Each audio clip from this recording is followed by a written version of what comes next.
여러분, 성경에 보면 이 그리스도인의 삶을 다양한 비유로 또 상징으로 묘사를 합니다. 어떤 것들이 있습니까? 예수를 믿는 사람들의 삶을 묘사하는 비유나 상징이에요. 여행이 있습니다. 존 버년이 철로 역정에서 묘사했듯이 그리스도인의 삶은 천상의 영원한 나라를 찾아가는 여행이라는 것입니다. 또 그리스도인의 삶을 달리기 경주에 묘사합니다. 우리를 위해서 예비해 두신 영원한 상을 바라보며 그것을 얻기 위해 최선으로 달려가는 것이라는 겁니다. 사도 바울이 이런 말씀을 했습니다. 빌립보서 3장 12절 말씀인데요. 같이 봅니다. 내가 이미 얻었다 함도 아니요 온전히 이루었다 함도 아니라 오직 내가 그리스도 예수께 잡힌 바 된 그것을 잡으려고 달려가노라. 오늘 저와 여러분도 그 상을 얻으려고 달려가고 있다고 믿습니다. 그렇다면 오늘 성경 본문은 그리스도인의 삶을 어떤 비유로 말씀하고 있습니다. 오늘 성경에 나오는 그리스도인의 삶은 전쟁이라는 것입니다. 그인 골리앗과의 전쟁. 여러분, 이것이 우리 신앙의 또 다른 하나의 비유입니다. 여러분, 신앙생활은 전쟁입니다. 다르게는 싸움, 대결, 전투라고 하는 용어를 쓸 수도 있습니다. 바울 사도도 자신의 마지막 서신인 디모데 전서와 후서를 통해서 그리스도인의 삶이 전쟁이라는 사실을 아주 강하게 강조했습니다. 디모데전서 1장 18절 같이 읽습니다.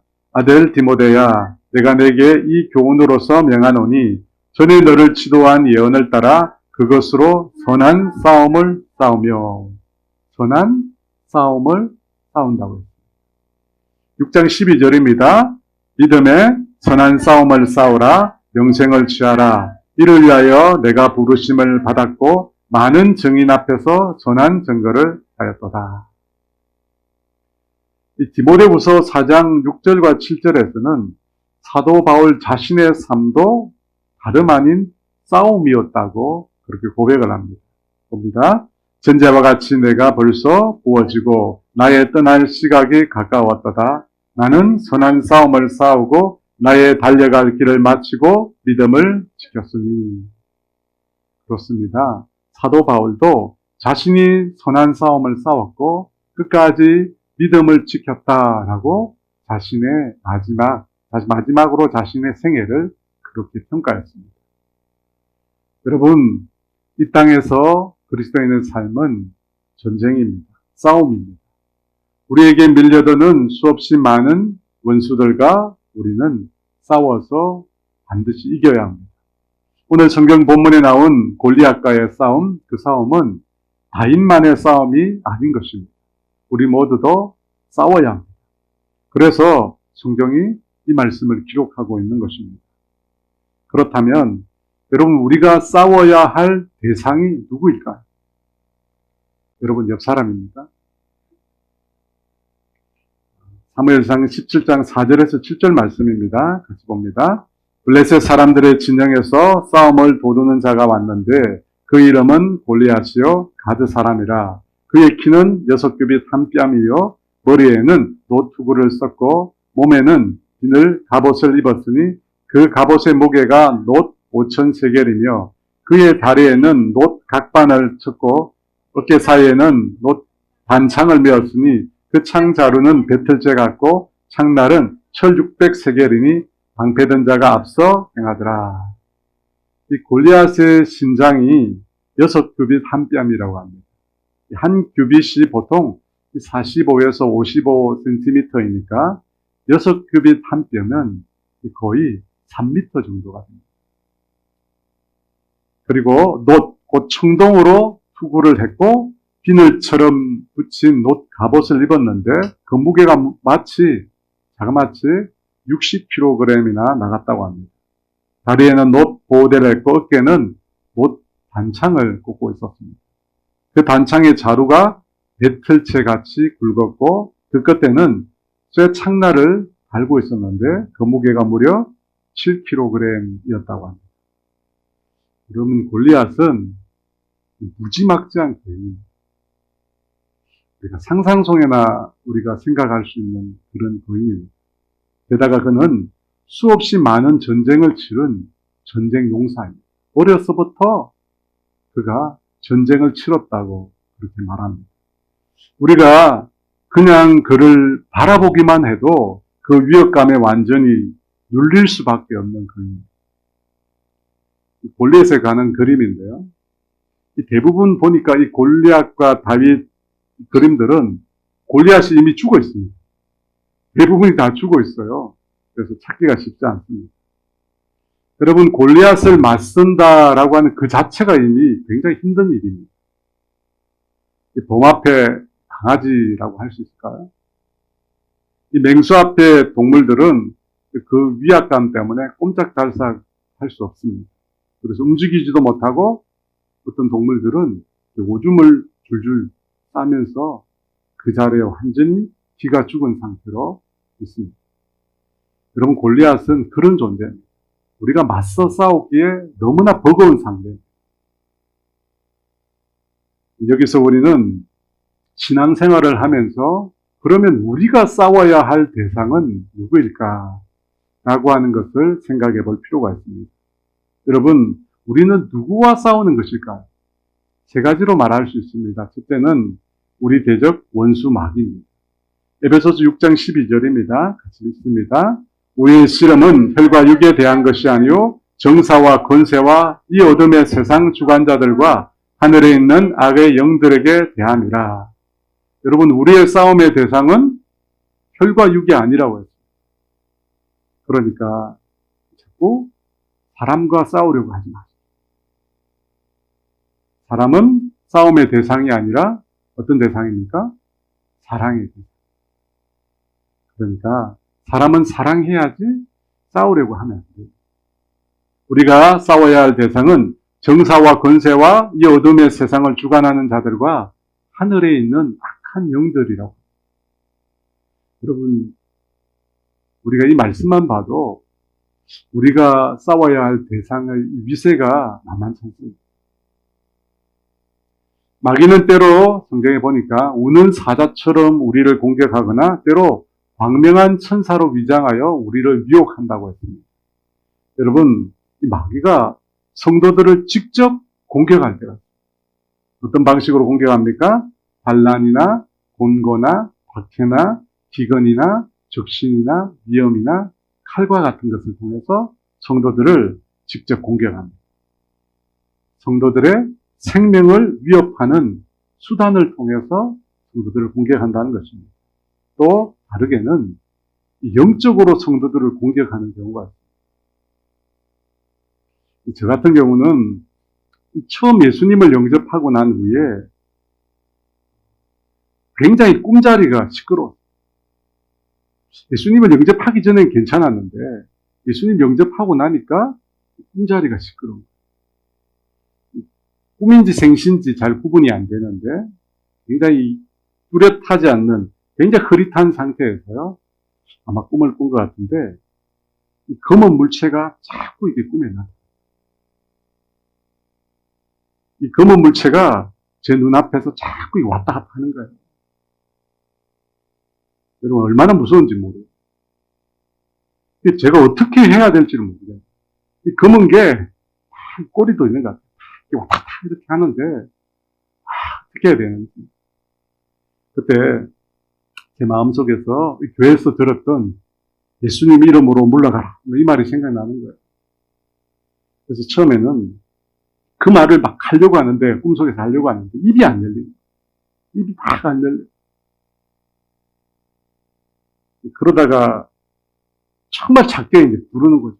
막 예수님의 이름으로 물러가라 이 말도 못하고 예수님, 예수님 이렇게 막 불러요. 그러니까 정말 신기하게 이렇게 예수님이 이렇게 부르는데 제 마음속에, 제 내면에 막 힘이 생겨요.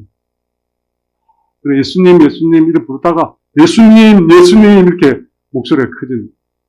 근데 제가 그렇게 예수님을 부르니까요, 뭘 느껴지냐면 이 검은 물체가 행동이 느려지면서 자꾸만 힘을 잃는다는 느낌이 자꾸 드는 거예요. 그래서 그때부터 이제 완전히 자신감을 얻고 막 고함을 치면서 예수 이름으로 물러가라고. 예수 이름으로 물러가. 꿈속에서 하는 거예요. 근데 정말 놀라운 게요. 그 금호 물체가 싹 떠나가요. 예, 그리고는 잘 잠이 깨는 거죠.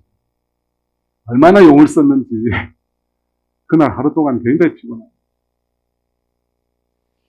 처음 그런 경험을 하고 난 다음부터 똑같은 일들이 이제 반복해서 일어나잖아요. 그 다음부터는 자신 있게 외치는 거죠. 예수 이름으로 물러가라고. 그러면 진짜 물러가요. 또 한 번은 조금 다른 일인데 그날 저녁을 먹고 이제 피곤해서 눈을 잠시 감았는데 갑자기 전기에 제가 감전된 것처럼 온몸이 전율이 일어나요. 식은땀이 나는데 그리고는 두 사람이 제 눈앞에 어른거려요. 정말 너무 무서워가지고 꼼짝을 못해요. 두 사람이 어른거리는데 목만 어른거려요. 얼굴만 막 어른거려요. 그 중에 한 사람은 할아버지 얼굴을 하고 한 사람은 할머니 얼굴. 그런데 제가 전혀 모르는 분들이에요. 그런데 이분들이 얼굴 표정이 너무나 화가 나가지고 얼굴을 찡그리고 그리고 두 얼굴이 제 눈앞에서 계속 오는 거예요. 얼마나 무섭던지. 그때 정말 온 힘을 다해서 어머니를 불렀어요. 근데 아무리 불러도 소리가 안 나요. 입에서. 불렀는데 소리가 안 나요. 그래서 어떻게 해라 해가지고 어머니를 불렀어요. 어머니가 오셨어요. 그래서 제가 기도해달라. 너무 힘들다. 기도해달라. 그러니까 어머니가 옆에서 막 기도하기 시작해요. 한참을 기도하니까 그때 그 얼굴들이 스르르 사라져요. 저는 지금도 그 두 분이 누군지 모르겠어요. 아마 저희 조상이 아닌가 싶어요. 저는 할아버지 할머니가 일찍 돌아가셔서 그분들 만나뵌 적이 없거든요. 그래서 제 할아버지 할머니가 아닌가 그런 생각을 좀 합니다. 여하튼 신앙생활 처음 시작하자마자 저는 그런 경험들을 많이 했습니다. 물론 그 뒤로는 별로 그런 경험을 한 적이 없어요. 왜냐하면 나타나면 예수님 이름으로 물리치니까 나타나면 그냥 예수님 이름 들이대면 그냥 가거든요. 저는 제게 나타나는 그 물체들이 사탄의 장난이라고 생각이 듭니다. 왜냐하면 예수님 이름 부르고 예수님의 이름으로 기도하면 떠나가거든요. 사랑하는 여러분, 모든 분들이 저와 같은 경험을 하지는 않았을 것입니다. 그러나 분명한 사실은 사탄은 우리를 끊임없이 공격합니다. 직접적이든 간접적이든 현실이든 꿈에서든 마귀는 우리를 공격합니다. 두 번째 우리가 싸워야 할 대상이 있는데 그것은 여러분 우리 자신입니다. 우리 안에 있는 이 죄의 본성. 성경은 만물보다 심히 부패된 것이 인간의 마음이라고 말씀합니다. 예레미야 17장 9절입니다. 만물보다 거짓되고 심히 부패한 것은 마음이라. 여러분 이 말에 동의하십니까? 진짜요? 진짜 내가 그렇게 더럽고 부패하고 악하다라는 사실에 동의하세요? 18, 19세기를 지나면서 인류는 과학주의, 이성주의, 합리주의 시대를 맞이했습니다. 그때 사상가들의 그 근본, 그들의 사상의 기조가 뭐냐면 성선설이었어요. 인간이 선하다는 거죠. 인간은 선해서 결국 인류는 유토피아에 이를 것이라고 사람들은 믿었습니다. 그런데 그 환상이 깨어집니다. 바로 1, 2차 세계대전을 통해서 깨어집니다. 독일의 나치는 600만 유대인들을 가스실로 보내서 그 사람들을 죽였습니다. 그 사건을 통해서 인간은 선하다라고 하는 개념 자체가 산산조각입니다. 여러분, 인간은 결코 선하지 않습니다. 왜냐하면 우리는 태어나면서부터 죄의 본성을 지니고 났기 때문입니다. 누가 가르쳐 주지 않아도, 누가 만들어 주지 않아도 인간은 스스로 죄를 아주 잘 짓습니다. 이것은 인간이 선천적으로 이 악이라는 본성을 가지고 태어났다는 것을 증명해 줍니다. 바울 사도는 자신의 내면에 두 개의 법이 존재하고 있다고 말씀했습니다. 로마서 7장 21절 23절 있습니다. 내가 한 법을 깨달았노니 곧 선을 행하기 원하는 나에게 악이 함께 있는 것이로다. 내 속 사람으로는 하나님의 법을 즐거워하되 내 지체 속에서 한 다른 법이 내 마음의 법과 싸워 내 지체 속에 있는 죄의 법으로 나를 사로잡을 보는도다. 선과 악이 함께 있다. 그런데 죄의 법이 내 마음의 법과 싸워 나를 사로잡는다고. 뭡니까? 죄의 세력이 더 강하다는 거죠. 그래서 죄의 세력은 우리 안에서 끊임없이 우리로 하여금 죄를 짓도록 유도하고, 남이 여러분 나보다 좋은 것을 가지고 있으면 시기와 질투하는 마음이 생깁니다. 나에게 아픔을 준 사람을 만나면 자동적으로 내 안에서 분노와 미움이 불같이 일어납니다. 누군가 자신을 자랑하면 우리는 그 사람을 비웃고 정죄하고 싶은 마음이 생깁니다. 여러분, 이 인간의 내면은 가만히 있죠. 가만히 안 있습니다. 사람을 만날 때마다 우리가 아무런 생각 없이 감정 없이 만나지 않습니다. 저도 사실 근본적으로 굉장히 비판적이고 부정적인 사람이에요. 제가 그걸 극복하기가 굉장히 어려웠어요. 사람을 볼 때마다 좋은 점을 봐야 되는데 사람을 볼 때마다 좋은 점은 안 보이고 자꾸 안 좋은 점만 눈에 보입니다. 근데 이게 너무 힘든 거예요. 어떻게 하면 될까? 어떻게 하면 사람을 볼 때마다 그 사람을 격려하고 축복할 수 있을까? 그런데 눈에 자꾸 안 좋은 점만 눈에 들어오니까 자꾸 정죄하고 판단하고 배하리. 3종 세트. 정죄, 판단, 배하리. 되는 거예요.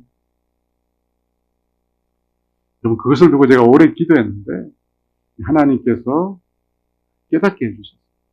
뭐냐면 이 사람을 만나자마자 내 안에 어떤 생각이나 감정이 생기기 이전에 빨리 그 사람을 축복하고.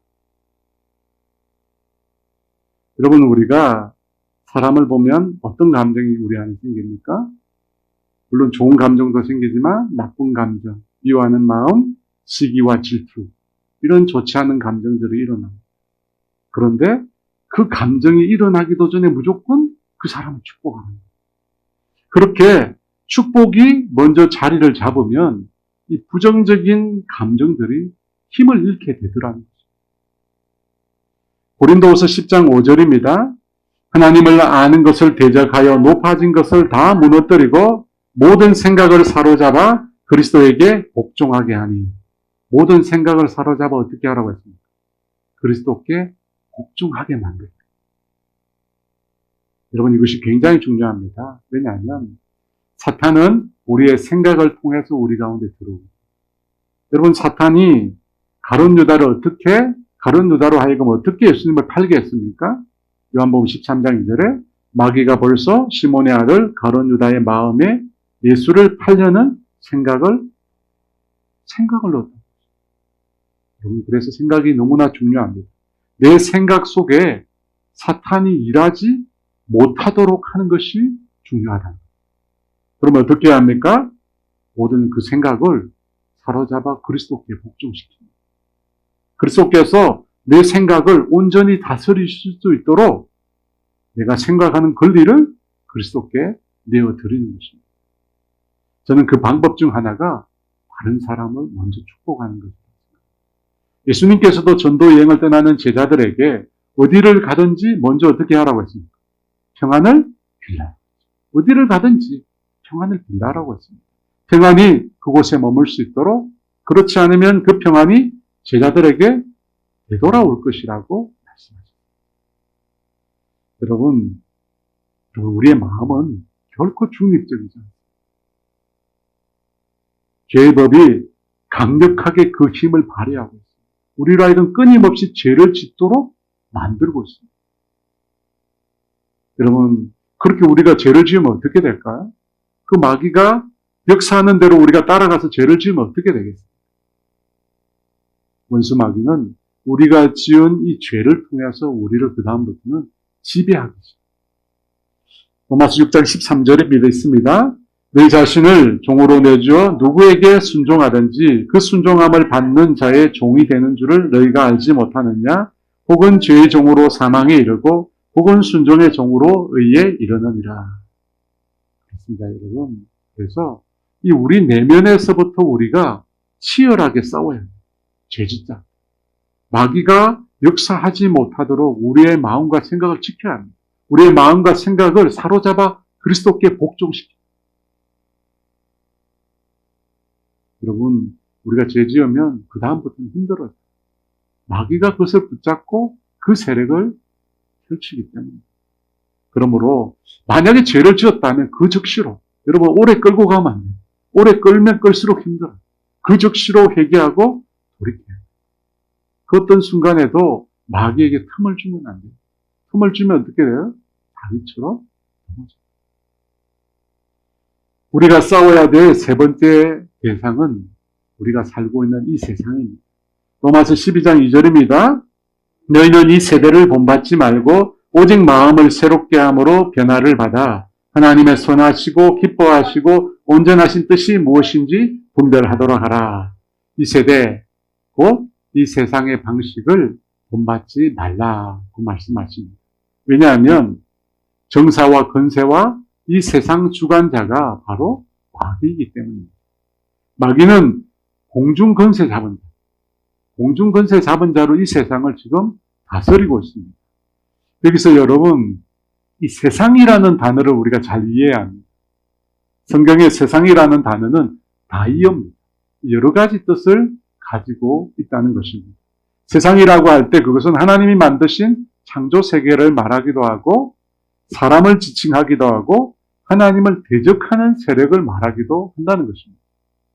요한복음 3장 16절의 세상은 구원받아야 될 인생들을 말합니다. 하나님이 세상을 이처럼 구원받아야 하는 인생을 가리키는 표현입니다. 하지만 바울이 말한 이 세대를 본받지 말라 했을 때 이 세상은 하나님을 대적하는 세상입니다. 그래서 이 세상을 본받지 말라는 것입니다. 본받지 말라라고 하는 말은 좋아하지 말라, 사랑하지 말라는 것입니다. 여러분, 우리가 좋아하고 사랑하면 본받게 되잖아요. 그래서 좋아하지 말라, 사랑하지 말라. 왜 그렇습니까? 이 세상이 하나님을 대적하기 때문에. 요한일서 2장 15절 말씀입니다. 같이 있습니다. 이 세상이나 세상에 있는 것들을 사랑하지 말라. 누구든지 세상을 사랑하면 아버지의 사랑이 그 안에 있지 아니하니. 여러분, 세상을 사랑하면 어떻게 됩니까? 하나님께로부터 멀어집니다. 하나님을 대적하는 이 세상은 여러분 죄악으로 가득 요한일서 2장 16절입니다. 이는 세상에 있는 모든 것이 육신의 정욕과 안목의 정욕과 이생의 자랑이니 다 아버지께로부터 온 것이 아니요 세상으로부터 온 것이라. 그러므로 저와 여러분은 세상을 삼으면 안 됩니다. 세상의 가치관을 따라 우리가 살아가면 안 됩니다. 여러분, 우리가 단호히 이 세상의 법칙을, 가치를 단호히 거부해야 합니다. 여러분, 그렇지 않으면 우리가 망합니다. 영적으로 파산합니다. 그러므로 세상을 따라가지 마시고 어떻게 해야 합니까? 하나님의 말씀을 붙잡고 하나님 말씀대로 살아요. 하나님의 말씀대로 살면 당장에는 아무것도 이루어지지 않는 것처럼 보일 수 있습니다. 하지만 끝은 그렇지 않습니다. 우리가 말씀대로 살면 하나님이 우리를 붙들어 주십니다. 여러분, 우리를 지켜주십니다. 반드시 하나님께서 우리를 끝까지 책임져 주십니다. 이것이 참 어려운 것 같습니다. 하지만 이 어려울수록 우리가 더 하나님 붙들고 살아 세상을 따라가면요, 그 마지막은 멸망입니다. 여러분, 넓은 길로 가면 그 마지막은 심판입니다. 하지만 좁고 협착한 길을 가면 너무 힘들지만 그 끝은 구원의 길, 영광의 길, 생명의 길인 줄 믿습니다. 저는 우리가 싸워야 될 대상을 세 가지로 말했습니다. 잘 기억하고 계시죠? 뭐죠?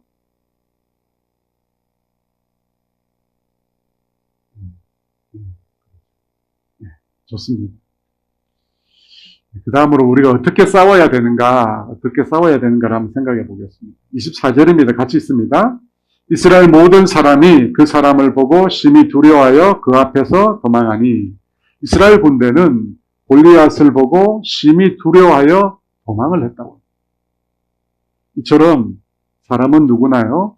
자기보다 강한 자 앞에서는 움츠려들기 마련입니다. 그렇지 않아요? 자기보다 권세 있는 자 앞에 서면 꼬리를 내리는 것이 우리 인간의 얄팍한 본성입니다. 그렇게 모두가 그 두려워하는 그 대상 앞에, 그인 골리앗 앞에 유독 다윗만은 다른 태도를 취합니다. 26절입니다. 다윗이 곁에 서 있는 사람들에게 말하여 이르되 이 블레셋 사람들을 죽여 이스라엘의 치욕을 제거하는 사람에게는 어떠한 대우를 하겠느냐? 이 할례받지 않은 블레셋 사람이 누구이기에 살아계시는 하나님의 군대를 모욕하겠느냐? 여러분, 다윗은 골리앗 앞에 전혀 겁먹지 않습니다. 오히려 그가 누구기에 살아계신 하나님의 군대를 모욕하느냐? 분노합니다. 두려움으로 벌벌 떨던 사울과 이스라엘 백성들과는 완전히 다릅니다. 우리는 이 다윗의 모습을 용기라고 부릅니다. 용기. 그렇죠? 두려움을 극복하는 용기. 제가 이 뉴스 기사를 하나 봤는데요. 지난 7월 9일 날 이 세퍼트의 공격을 온몸으로 막아낸 6살 소년의 이야기가 전 세계에 화제가 되었습니다. 미국 와오밍주, 이름이 어렵네요. 와오밍주 사이엔에 사는 이 6살 된 브리즈 워커라고 하는 소년이 옆집에 놀러를 갔다가 이 4살 된 여동생에게 달려드는 이 셰퍼트를 온몸으로 막았어요. 그래서 동생을 구했는데요. 그 과정에서 머리와 얼굴에 90바늘이나 꿰매는 중상을 입었다. 여러분, 이게 용기입니다. 이게 용기. 무서움에 굴하지 않고 동생을 지키고자 하는 오빠예요. 오빠들, 우리 오빠들 도망가면 안 됩니다. 도망가면 안 되고 용기를 내서 동생을 지켜야 합니다. 10대 소년 다윗도 그인 골리앗 앞에 전혀 물러서지 않았습니다. 겁먹지 않았습니다. 여러분, 그 당시 그 누구도 그 다윗의 모습을 보고 용기라고 생각하지 않았습니다. 그저 전쟁을 모르는 한갓 양치기 허세라고 생각합니다. 우리 28절입니다. 큰형 엘리압이 다윗이 사람들에게 하는 말을 들은지라 그가 다윗에게 노를 바라여 이르되 내가 어찌하여 이리로 내려왔느냐? 들어있는 양들을 누구에게 맡겼느냐?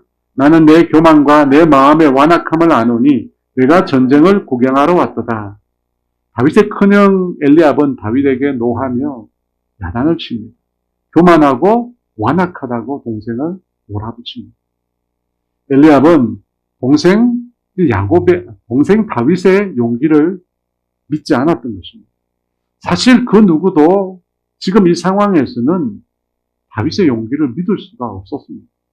왜냐하면 누구도 골리앗 앞에 나설 수 없다고 생각했기 때문에. 그럼 어떻게 다윗은 이런 용기를 낼 수 있었을까? 다윗이 여러분 골리앗과 싸우지 않는다고 그를 비난하는 사람은 아무도 없습니다. 여러분 그렇잖아요. 누가 비난하겠습니까? 그럼에도 왜 굳이 나서서 이 거인 골리앗과 싸우려고 한 것입니다. 26절입니다. 다윗이 곁에 서 있는 사람들에게 말하여 이르되 이 블레셋 사람을 죽여 이스라엘의 치욕을 제거하는 사람에게는 어떠한 대우를 하겠느냐? 이 할례받지 않은 블레셋 사람이 누구이기에 살아계시는 하나님의 군대를 모욕하겠느냐.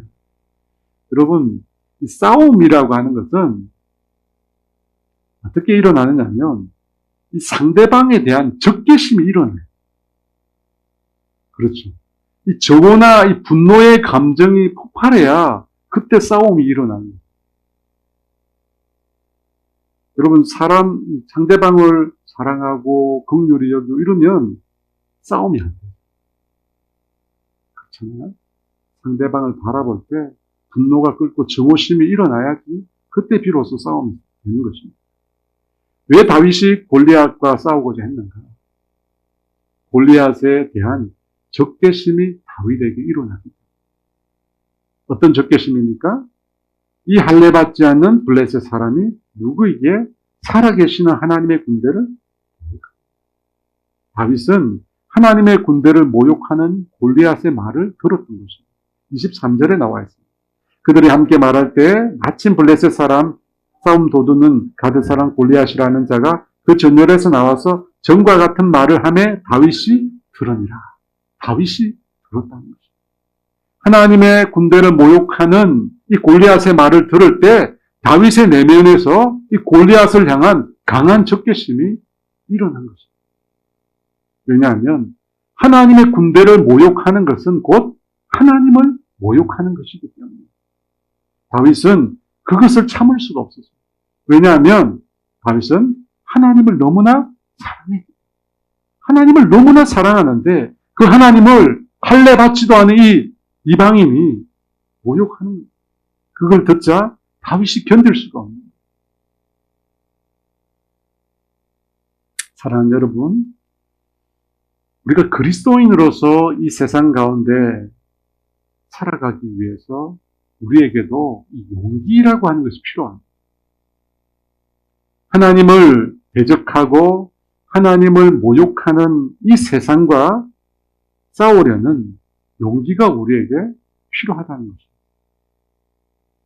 하나님을 모욕하는 이 골리앗을 향하여 적개심을 품고 다윗이 싸우려는 것처럼 하나님을 동일하게 모욕하고 있는 이 세상 가운데 우리가 살면서 적개심을 가지고 이 세상과 우리가 맞닥뜨려 싸워야 한다는 것입니다. 하지만 여러분, 우리가 이 세상에 보여줄 용기는 결코 물리적인 폭력이 아닙니다. 맞짱 뜨자는 게 아니에요. 세상 권력이나 힘이 아니에요. 세상 권력과 힘을 가지고 하나님을 대적하는 세상을 심판하는 것, 이것이 우리가 필요한 용기가 아닙니다. 우리는 이런 방식으로 싸우는 것이 아닙니다. 이것은 하나님 기뻐하시는 방식이 아닙니다. 여러분, 우리가 이 세상에 보여줘야 될 용기는 세상과 구별된 삶의 모습, 세상과 다르게 살아가는 삶의 모습. 이 세상을 본받지 말고, 이 세상이 요구하고 이 세상이 원하는 삶의 방식을 거부하는 것. 여러분, 그리스도인으로서 이 세상과 다르게 살고자 하는 용기, 여러분 그것이 있어요. 비록 나에게 경제적인 손해가 오고 그것으로 인하여 정신적인 고통이 온다 할지라도 세상의 가치와 세상의 방식을 거부하는 용기. 여러분, 이것이 오늘을 사는 그리스도인들에게 필요한 것입니다.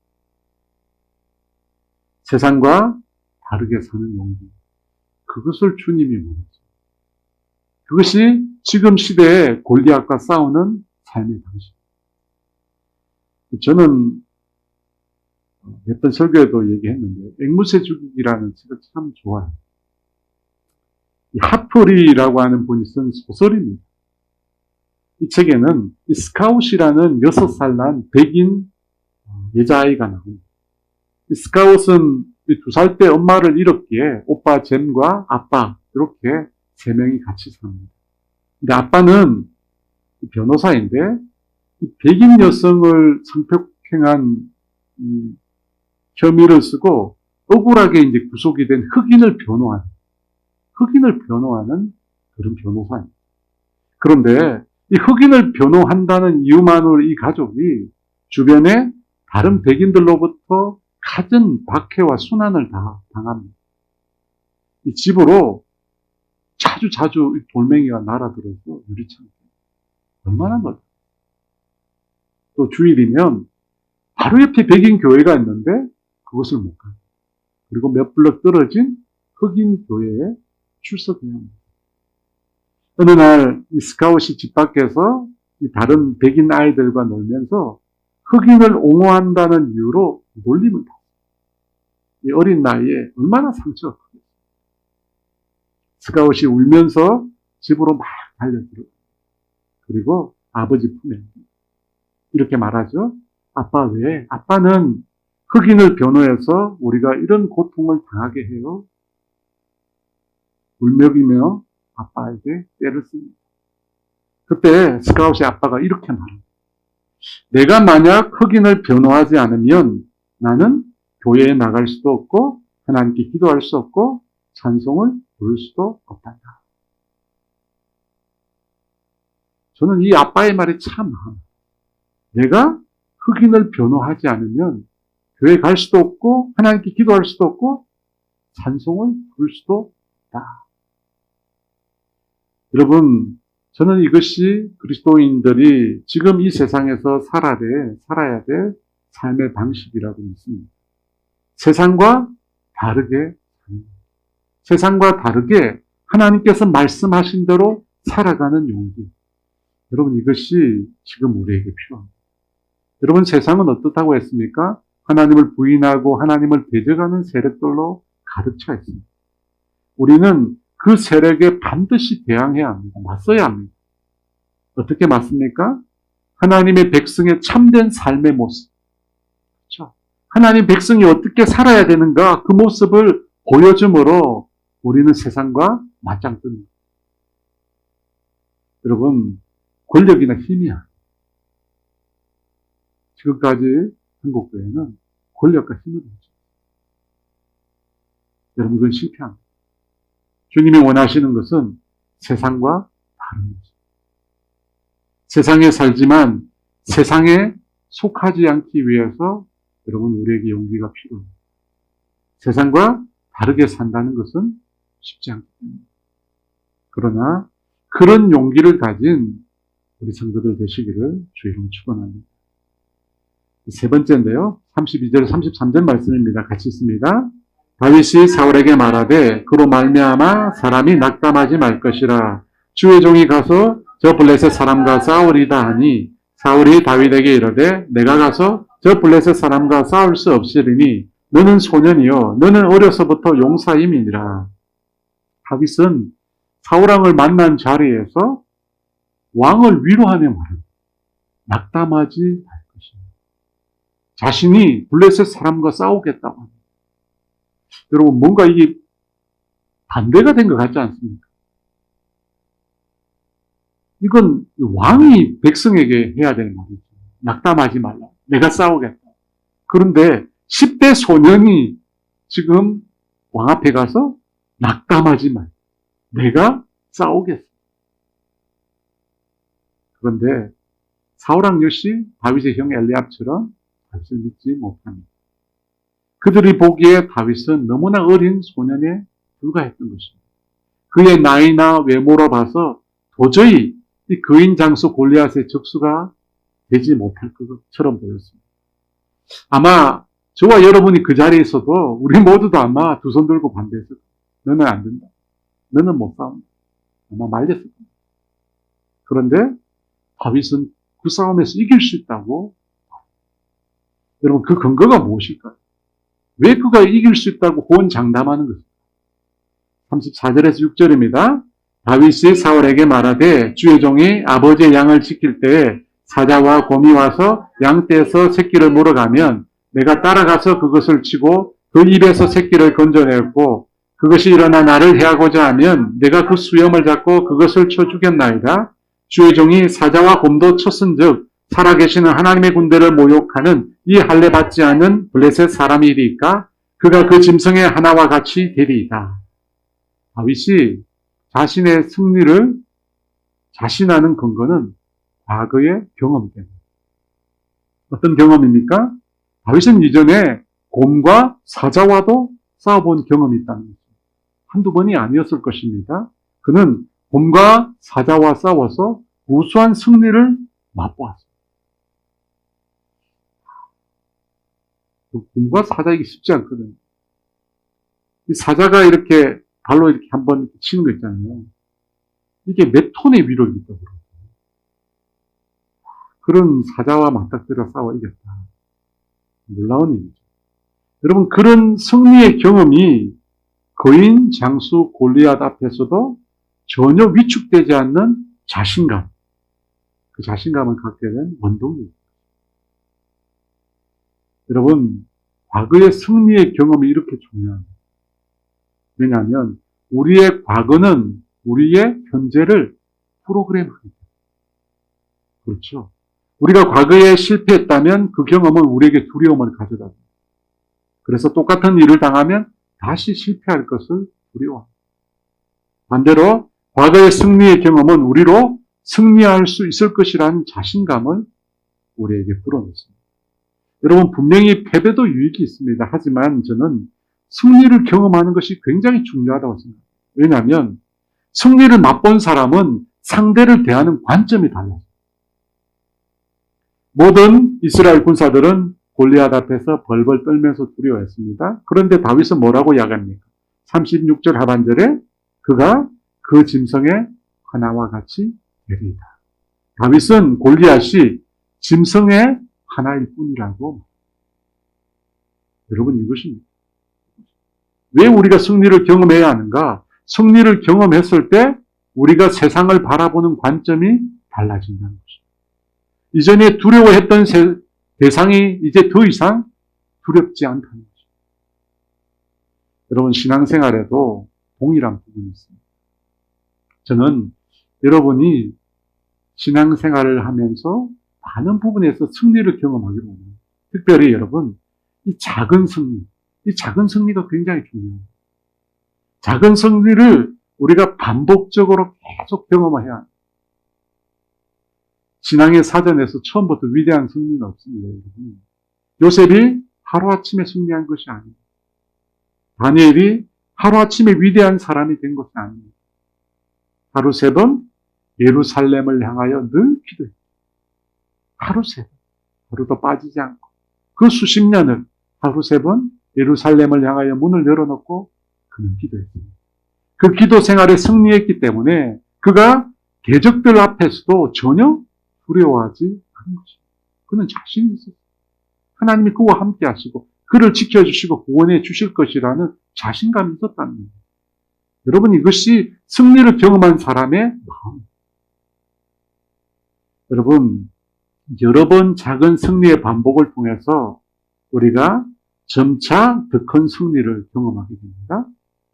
그러므로 여러분의 매일의 삶을 이 작은 승리들로 채우십시오. 작은 승리. 나 자신과의 조그만 약속부터 지켜주십시오. 저도 올해 시작하면서 저희 집에 붙여놨거든요. 저와의 약속. 그 1번이 몸무게를 줄이는 거예요. 많이 줄였어요. 목표치의 60%를 달성했어요. 조금만 더 하면.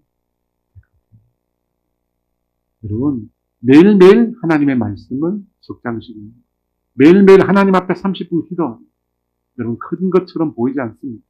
하지만 그런 작은 약속들을 지키고 그런 작은 승리들을 우리가 경험할 때 그 승리들이 모여서 어떻게 돼요? 내 삶 전체의 승리를 가져옵니다. 그리고 더 나아가서 하나님의 위대한 승리로 우리를 이끌어줍니다.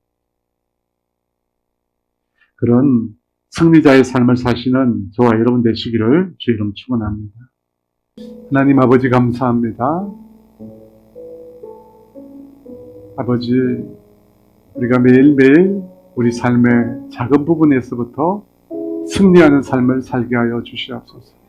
우리 인생에 승리의 경험들이 많아지게 하여 주시옵소서. 그래서 하나님, 거인 골리앗 앞에도 두려워하지 않는 주님의 사람들 되게 하여 주시옵소서.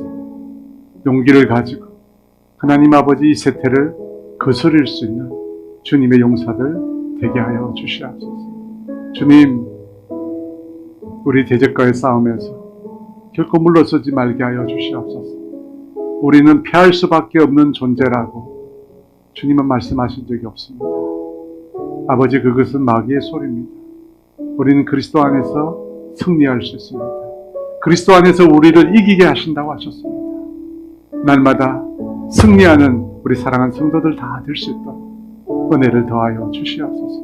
지금은 우리 주 예수 그리스도의 은혜와 하나님의 다함이 없는 사랑하심, 성령님의 교통하심과 인도하심과 위로하심, 매일 삶에서 승리하기를 소원한 사랑하는 성도들 위해 이제로부터 영원토록 함께 하시기를 간절히 축원하옵나이다.